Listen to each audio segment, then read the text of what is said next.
Pendant des décennies, Joyce Meyer a incarné une présence à la fois magnétique et controversée dans le paysage du christianisme évangélique.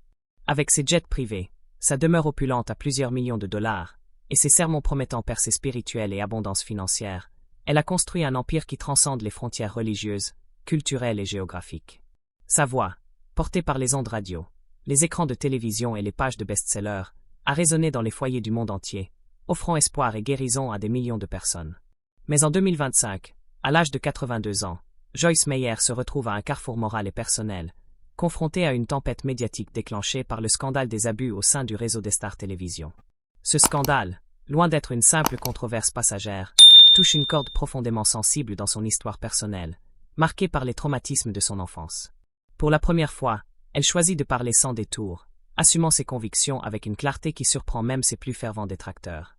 Joyce Meyer, la femme qui a appris à des millions comment guérir de leurs blessures, ne détourne plus le regard. Elle affronte la vérité de front, et cette fois, elle ne se retient pas. Une vie forgée dans l'adversité. Joyce Meyer, née Pauline Joyce Hutchison en 1943 à Saint-Louis, Missouri, n'a pas grandi dans l'opulence ou la facilité.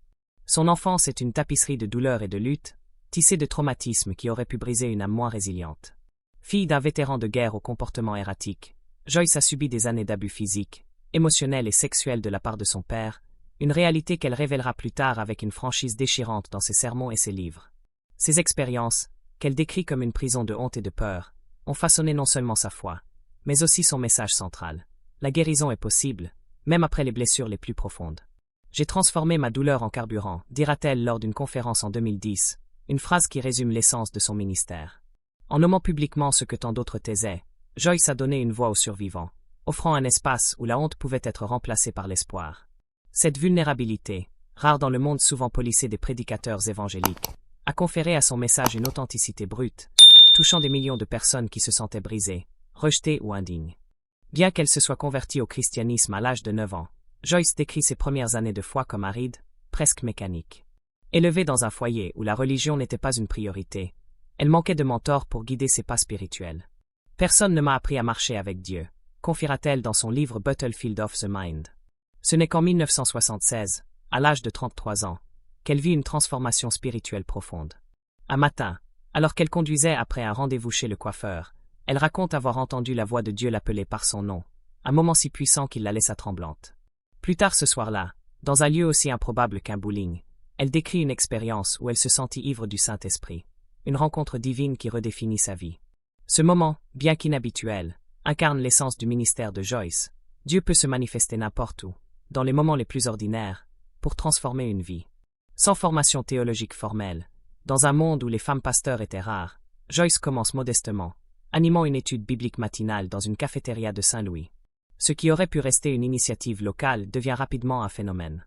Son style direct, presque brut, mêlé d'une honnêteté sans filtre et d'une passion palpable, attire un public qui se sent exclu des églises traditionnelles. Ses enseignements, ancrés dans une lecture pratique des Écritures, parlent aux cœurs brisés, aux âmes en quête de sens, et à ceux qui cherchent une foi applicable à la vie quotidienne. Rapidement, elle devient pasteur associé au Life Christian Center, une église de Saint-Louis, où sa popularité transforme l'endroit en un centre régional du christianisme charismatique. Mais Joyce n'était pas destinée à rester confinée à une seule ville. Son ambition, portée par une conviction spirituelle inébranlable, allait bientôt changer la donne. L'ascension d'un empire spirituel. En 1985, Joyce et son mari, Dave Meyer, fondent leur propre ministère, initialement nommé Life in the Word. Une émission radiophonique quotidienne de 15 minutes, diffusée sur 6 stations du Midwest, marque le début de leur expansion. Ce qui commence comme une petite initiative devient rapidement un phénomène médiatique. En 1993, Dave propose de passer à la télévision, une décision qui propulse Joyce sur la scène mondiale. L'émission, rebaptisée Enjoying Everyday Life, est diffusée sur des chaînes comme WGN-TV et BET, atteignant des millions de foyers à travers les continents. Avec son franc-parler, son humour terre à accent grave-terre et sa capacité à relier la foi aux défis du quotidien, Joyce devient une présence incontournable dans les foyers chrétiens, offrant des messages qui résonnent aussi bien dans les petites villes américaines que dans les communautés internationales. Dans les années 2000, Joyce Meyer s'impose également comme une force majeure dans l'édition chrétienne. Son livre phare, Battlefield of the Mind, publié en 1995, explore l'intersection entre la foi et la santé mentale, un sujet alors tabou dans les cercles évangéliques. Traduit en des dizaines de langues, vendu à des millions d'exemplaires, Le livre devient un pilier de son ministère, offrant des conseils pratiques sur la gestion des pensées négatives, le pardon et l'identité personnelle. Joyce publiera près de 100 titres au fil des décennies, abordant des thèmes comme la résilience, les finances, la famille et la guérison émotionnelle. En 2002, l'éditeur généraliste Hachette déboursera plus de 10 millions de dollars pour acquérir son catalogue, un investissement qui témoigne de son immense pouvoir commercial. Le ministère Joyce Meyer Ministry, basé à Fenton, Missouri, devient l'un des plus grands ministères non confessionnels au monde, finançant des projets humanitaires d'envergure à nourrir des enfants, construire des maisons, intervenir lors de catastrophes naturelles, et transcendant les frontières religieuses et culturelles. En 2005, le magazine Time classe Joyce parmi les 25 évangéliques les plus influents d'Amérique, une reconnaissance de son impact et de sa longévité. Mais même à l'apogée de sa gloire, elle reste une figure polarisante. En 2017, à 74 ans, elle révèle s'être fait tatouer pour honorer sa foi, déclenchant une polémique parmi les chrétiens conservateurs. Fidèle à elle-même, elle répond avec aplomb : « Si je veux un tatouage pour honorer Dieu, je le ferai. » Cette audace, cette capacité à défier les attentes tout en restant ancrée dans sa mission, définit Joyce Meyer, une survivante devenue superstar, une prédicatrice sans diplôme qui remplit des stades, une femme dans un mouvement dominé par les hommes, et une ministre dont le style de vie opulent a souvent fait autant parler que ses sermons. Le scandale des stars, une fracture personnelle et spirituelle. En janvier 2025, Joyce Meyer fait la une des journaux pour une décision aussi audacieuse que controversée. Elle suspend la diffusion de son émission Enjoying Everyday Life sur Destar Television Network, une chaîne chrétienne mondiale avec laquelle elle collaborait depuis près de 20 ans. La raison de cette rupture n'est ni un désaccord commercial ni une divergence théologique, mais un scandale d'une gravité sans précédent, qui touche directement le cœur de l'histoire personnelle de Joyce. Fin 2024, la journaliste d'investigation Julie Roy publie un rapport explosif révélant des allégations d'abus au sein de la famille dirigeante de Destar. Johnny Lamb, présidente du réseau et veuve du cofondateur Marcus Lamb, est accusée d'avoir contribué à dissimuler des abus infligés à sa propre petite-fille. Les accusations, portées par Jonathan et Suzy Lamb, le fils et la belle-fille de Johnny, affirment qu'un membre masculin de la famille, employé par Destar, aurait commis ces actes. Pire encore, Johnny et d'autres dirigeants auraient tenté de gérer l'affaire en interne, à travers des accords de confidentialité et des pressions, sans jamais alerter les autorités. Johnny Lamb nie catégoriquement ces allégations, les qualifiant de division familiale tragique et de vendetta personnelle. Mais l'affaire gagne en ampleur, alimentée par une enquête officielle des forces de l'ordre à Colleyville, Texas, et par une vague de réactions dans les milieux évangéliques. Pour Joyce Meyer, dont le ministère repose sur son témoignage d'abus subis dans l'enfance, le silence face à de telles accusations est insupportable. Dans un courriel interne, divulgué à Religion News Service, son fils Dan Meyer, figure clé du ministère, explique la décision. En raison de la gravité de ces allégations et de l'histoire personnelle de ma mère, nous ressentons une responsabilité profonde de défendre la vérité et de créer un espace où elle peut émerger. Nous devons rester sensibles au cœur de ceux qui marchent avec nous sur ce chemin. Cette déclaration, empreinte de compassion et de fermeté, secoue le monde évangélique. Joyce n'est pas la première à rompre avec des stars, des figures comme Jesse Duplantis et Jacques Graham l'ont précédée.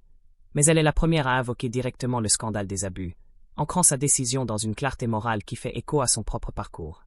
Pour Joyce, cette rupture est bien plus qu'une question de programmation télévisée. Elle touche à l'essence même de son ministère, bâtie sur l'idée que le silence face à la souffrance est une forme de complicité. Depuis des décennies, elle a partagé son histoire d'abus, décrivant en détail les années de douleur infligées par son père, de l'âge de 9 ans jusqu'à ce qu'elle quitte le foyer familial à 18 ans. Cette transparence, rare parmi les leaders religieux, a forgé une connexion profonde avec son public, en particulier avec les survivants d'abus. « Je sais ce que c'est de vivre dans la honte, de se sentir brisé », a-t-elle déclaré dans un sermon de 2015. Mais je sais aussi que Dieu peut transformer cette douleur en quelque chose de beau. Lorsque le scandale des stars éclate, Joyce ne peut rester silencieuse sans trahir ce message. Sa décision de quitter le réseau est perçue comme un acte de courage par certains, un rare exemple de responsabilité dans un milieu souvent marqué par la loyauté institutionnelle. Cependant, cette décision ne fait pas l'unanimité. Dans les cercles chrétiens conservateurs, certains l'accusent d'hypocrisie, pointant du doigt les controverses passées sur son train de vie luxueux. D'autres suggèrent que son départ est un coup de communication, une tentative de se repositionner comme une figure progressiste dans un contexte culturel changeant. Sur les réseaux sociaux, des commentateurs dénoncent ce qu'ils perçoivent comme un glissement à gauche de son ministère, l'accusant d'abandonner l'unité évangélique pour un positionnement moraliste. Pourtant, pour les survivants d'abus et les défenseurs des victimes, la position de Joyce est un signal fort. Quand quelqu'un comme Joyce Meyer dit « Je crois les victimes », cela change la donne, écrit une survivante sur X. Elle aurait pu rester silencieuse, comme tant d'autres. Elle ne l'a pas fait. Les ombres de l'opulence, une crédibilité mise à l'épreuve. Le scandale des stars n'est pas la première controverse à entourer Joyce Meyer. Depuis le début des années 2000, son style de vie fastueux a alimenté un débat persistant sur la compatibilité entre sa théologie et son image publique. En novembre 2003, une série d'articles du Saint Louis Post-Dispatch lève le voile sur l'opulence de Joyce Meyer Ministry, révélant des dépenses qui choquent même ses plus fidèles partisans. Le ministère, financé par les dons de millions de croyants, a dépensé 5,7 millions de dollars pour meubler son siège de 150 000 pieds carrés à Fenton, Missouri, un bâtiment évalué à 20 millions de dollars. Les détails sont accablants. Une table en malachite à 30 000 dollars, une commode en marbre à 23 000 dollars, une bibliothèque sur mesure à 14 000 dollars, des œuvres d'art coûtant jusqu'à 4 000 dollars pièce, et même une sculpture d'aigle en argent à 8 000 dollars. Ces achats, décrits comme dignes d'un palais royal, contrastent brutalement avec l'image de simplicité et d'humilité que Joyce projette dans ses sermons.